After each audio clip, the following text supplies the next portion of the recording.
Today I'm going to look at a very difficult space along a driveway, and Marion and Joe Spence are here with me.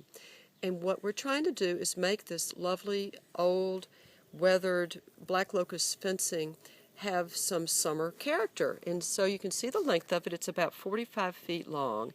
And Joe's going to walk with me as I go down to this end. He's going to carry the camera, and I'll show you how we go about starting to organize and make this space have balance. So the first thing I do is figure out how long it is. I'm going to step it off and pace it for you. Start at the beginning.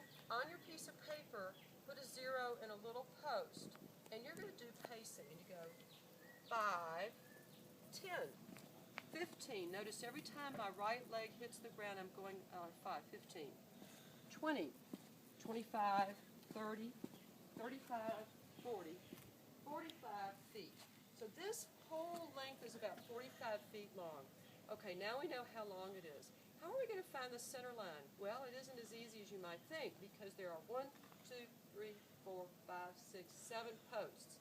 So to make things be bilaterally symmetrical, I'm going to count out to the very first, the middle post, which is number 4. Happens to be right here. And that will allow me now to strike a center line throughout this whole space. If this is post number 4, you'll notice that there's a 1, 2, 3, 4, 5, 6. Now we have equal symmetry starting off of this space. This will be where a focal point will sit. Now where do we go from here? You may not realize it, but your eye can only see 20 feet at a time, roughly. And that's my formula for success. So where I start is to find a center line, stand at it, and I'll go 5, 10. That's about 10 feet this way, almost where this post is. And then I'll go 5, 10. I have to fudge things a little bit. So here we have a segment of almost 20 feet. It's more like maybe 17 feet from here to here.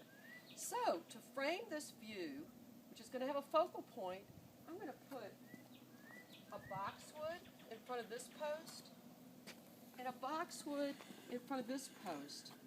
Then to finish the line, I'll put a boxwood at the end and a boxwood at that end. That will give us immediate unity. You could stop the project with that if you wanted to. However, it's going to be a little bit flat. So let's add a three-dimensional feature. These would be what I call stick hydrangeas. It's basically a lollipop plant, and it allows you to layer plants underneath it. Hydrangea tardiva has two shapes that it's typically sold in. One that's a small 3-foot stem with a head, which is a miniature one, and one that's about a 4-foot stem, or 3.5 to 5-foot stem with a head. I'm choosing the taller one because I'd like to place it behind the fence. If this was our center line, if we had a boxwood there,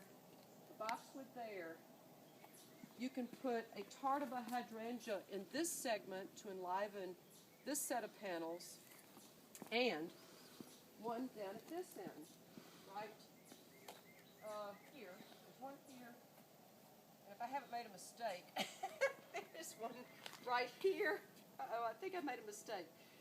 Well, anyway, I've been drawing this, and so then I go back and I sketch in where I put them. What I did is I pressed little pieces of paper in the ground so I could see where I did things, and I skipped one and went down to that, so I'll fix that on my drawing. And then, whenever I have boxwoods, I like to be able to have the texture of lamb's ear near them. So if I have a boxwood here, I put a clump of 3 lamb's ears in front of that, and 3 down at the next one. And then at the both ends, so you have this repetition, which is a design element, showing the boxwoods with the lamb's ears, and those are rounded forms and shaggy forms. They look great together. It's a principle of design. There's so much more that we're going to be doing here that I'll film this as we get it installed. We're also showing an edging along the driveway to help. It'll be 3 inches tall. I don't know if you can see that with the shadow. It'll be an edging of stone 3 inches tall. It'll be backfilled. And it'll stretch just to those steps. So it'll be about 45 or 50 feet of edging. It'll allow the driveway to drain through it when it rains, and the bed will be a little bit above it so it rolls over. I'll talk more about the planting selections. I've sketched all of this while I've been working with my clients.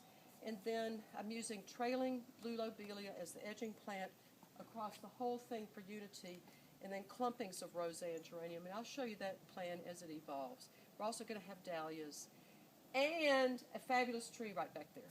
Follow us to the nursery. Thank you.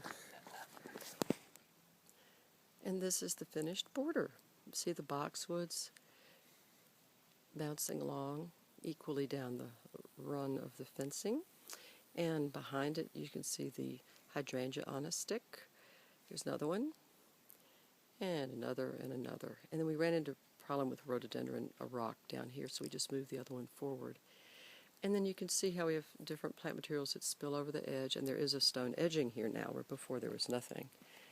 And so we've got a clump of boxwoods there, the hydrangea, and then we added a Cornus wolfeyes kusa here, and then oh, that cute little bird just flew through. And then they've got the Clematis autumnalis coming across the fence,